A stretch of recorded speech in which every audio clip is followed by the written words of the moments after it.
Assalamualaikum warahmatullahi wabarakatuh. Bismillah, alhamdulillah, wassalatu wassalamu ala rasulillah Sayyidina Muhammad ibn Abdullah wa ala alihi wa sahbihi wa wala amma ba'd. Di hadapan panjenengan semua orang-orang yang mulia, di samping kiri kanan saya juga orang-orang yang sangat mulia. Di tempat yang mulia, tempat di mana tauhid digalakkan, mu'allaf dilayani di Yayasan At-Tauhid sini. Semoga menjadi tonggak berdirinya kembali NKRI ala Nusantara Indonesia Raya.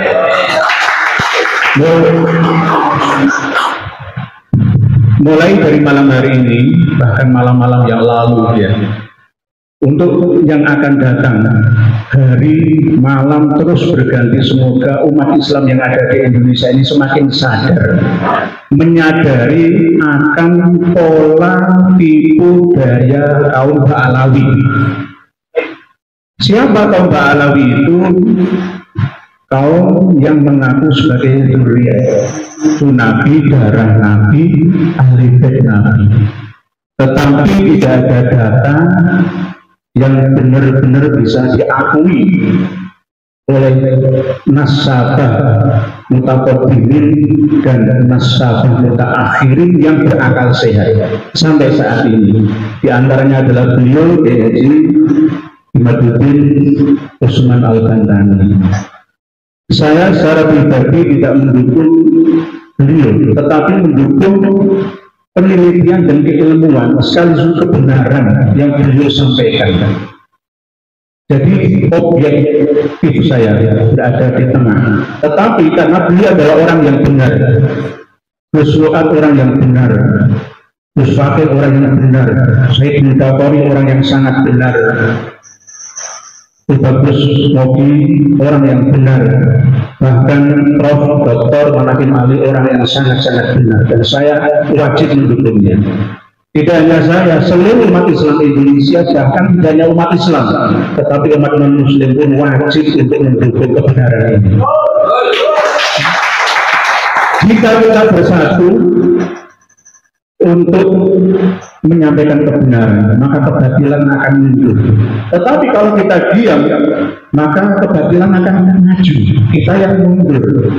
Kebatilan yang diulang-ulang, dipropagandakan secara terus-menerus masif, maka akan dianggap sebagai sebuah kebenaran. Contohnya apa? Selama ini 90% umat Islam Indonesia, khusus yang warga Nahdien, masih terbuai dengan mimpi-mimpi, dikasih harapan palsu oleh para habib Ba'alawi. Ini buktinya. Oleh sebab itu, kami menghimbau kepada saudara-saudara kami semua secara masif juga nanti untuk kita berkumpul ke pondok-pondok pesantren untuk menyadarkan tokoh-tokoh agama dan tokoh-tokoh masyarakat dan pejabat yang ada di Indonesia ini.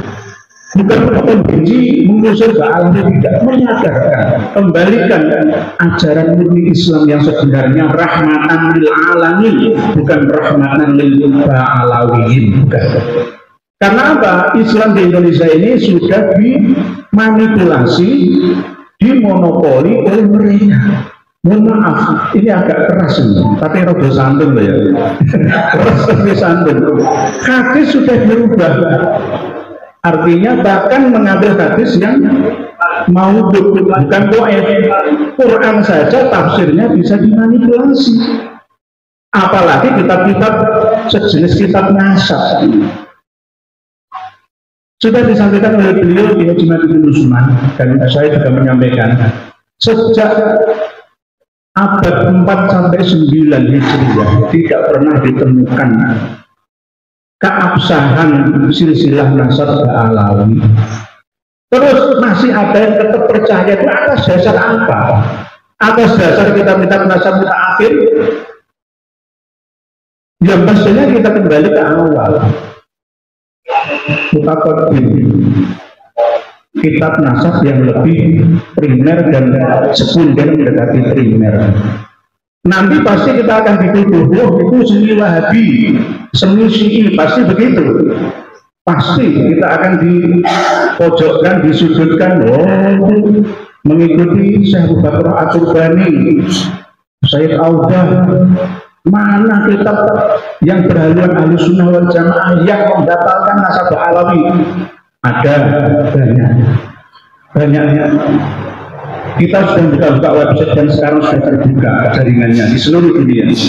Tidak hanya ulama Syiah saja, ulama Salafi Wahabi saja, tapi ulama Ahlussunnah wal Jamaah pun ada yang membatalkan nasabah alawi tidak tersambung sampai Nabi kita Muhammad SAW. Ini yang harus disadari pengumuman untuk masyarakat Indonesia, khususnya para santri, jamaah, ibu-ibu, bapak-bapak, adik-adik, semua di seluruh Indonesia. Pengumuman semuanya. Ayo kita lunturkan keyakinan kita, meyakini bahwa Alawi, para habib atau habaib di Indonesia ini, bahkan seluruh dunia, ya, itu adalah keturunan Kanjeng Nabi Muhammad SAW secara sahih, sah dan meyakinkan. Kita mulai mundur, ayo kurangi 80%, bertahap 70, lalu 50%, lalu 20%, lalu lama-lama tinggalkan, anggap saja mereka sebagai ulama warasatul anbiya. Ini kan bargaining yang adil ya kan. Mereka kita anggap sebagai ulama, asalkan satu, jangan sampai mereka mengaku sebagai duri anak sekarang Nabi. Kalau masih kayak gitu wajib kita tangkap, kita proses ke pengadilan. Dan saya sudah siap setelah pilpres nanti seandainya ini diangkat ke muka pengadilan, ya, proses hukum saya siap di penjara 10 tahun sesuai dengan somasi yang pernah dilayangkan ke kami. Jika saya salah, ya. Tapi sebaliknya jika mereka yang salah harus lengkap 100% seakar-akarnya. Sampai yang belum lahir pun harus didoktrin, mulai dari usia 4 bulan waktu mau dungani dikasih ruh jiwanya dalam kehidupan, harus didoktrin semua. Kamu bukan keturunan Kanjeng Nabi, kamu harus begitu. Karena apa? Kalau nggak mulai dari situ nanti kayak orang Israel sebelum lahir itu sudah dididik dari kandungan, ya. Sampai setelah lahir itu menganggap bahwa selain dari kita ini semua adalah kasar rendah semua, sama sekali tidak ada seperti hewan. Yang paling mulia itu saya yang keturunan Nabi yang mulia. Kamu itu siapa? Kamu itu akwal, ya, kamu itu jongos. Inilah yang kita perjuangkan. Beliau yang mulia ini perjuangkan ini bukan demi untuk fulus, bukan untuk harkat dan martabat bangsa, demi mengembalikan status tiadanya kasta di Indonesia ini. Dan ini cocok difahami oleh seluruh mu'alaf yang ada, termasuk yang ada di keluarga besar Yayasan Pembina Mu'alaf At-Tauhid, bahwa kita umat Islam ini sebenarnya tidak eker-ekeran, ekeran bertengkar merebut balung yang tidak ada dagingnya, tidak, tetapi untuk meluruskan, karena ini bahayanya lebih besar daripada terorisme, radikalisme, bahkan bisa juga lebih bahaya daripada corona. Kalau corona cuma 3 tahun, 4 tahun selesai. Ini bisa sampai 100, 200, 300 tahun yang akan datang jika tidak kita dekatkan mulai dari sekarang. Harus ini penyakit yang sangat-sangat ganas, menular, parah akibatnya diderita oleh umat yang ada di Nusantara ini. Jadi Bani Jawi Wali Songo bergerak untuk meluruskan, karena yang punya data pustaka dari kita ini. Saya yakin ulama-ulama pondok pesantren Salafiyah dan Falafiyah 90% tidak ada yang memiliki kitab nasab. Saya yakin. Nanti kalau ada yang ingin beli, pengumuman ke Pak Yai Zabidi dari Bangkalan Madura. Nah, saya tahu, ya. Monggo. Tetapi saya yakin sekelas Gus Najib, sekelas Buya ya, sekelas Gus Romli hanya memiliki kitab nasab abad 9, 10, 11, 12, mentok 14, 15 sekarang ini. Jadi mereka mau sah nasab alawi sah. Dan baru-baru ini saya juga menemukan manuskrip kitab Fathur Rahimur Rahman yang mengatakan bahwa Magdaroh makam Imam Ahmad Al-Abah An-Nafad itu sebenarnya palsu. karena 544 tahun baru dideteksi ancer-ancernya ada di atas sekitar 100 ya, atau 50 meter, bukit agak tinggi di situ yang sekarang dibangun menjadi makbarah atau makam Sayyid Ahmad bin Isa Al-Muhajir atau An-Nafar Al-Abah itu. Sebenarnya itu tidak ada, hanya berdasarkan isyarah bil kasfi dengan ronsen itu tadi.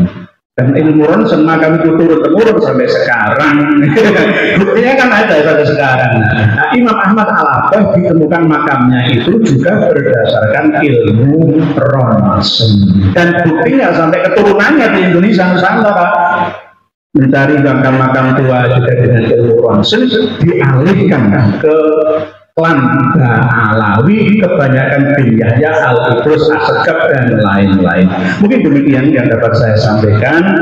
Mohon maaf atas segala kekeliruan. Sekali lagi saya ulangi lagi pengumuman seluruh rakyat Indonesia baik muslim dan non muslim, ayo bangkit, sadarlah kalian, sadar tanyo dengan semua sudah terkena gendam massal ilmu hipnotis, hipnoterapi level master, bukan level basic advance, bukan master. Jadi apa yang mereka ucapkan itu penuh dengan sihra. Inna minal bayani la sihra, sihir yang mensihir kalian. Sadar kalian, bangunlah kalian, bangun mulai dari sekarang. Wallahu a'lamu bis-shawab. Akhirul kalam, wassalamualaikum warahmatullahi wabarakatuh.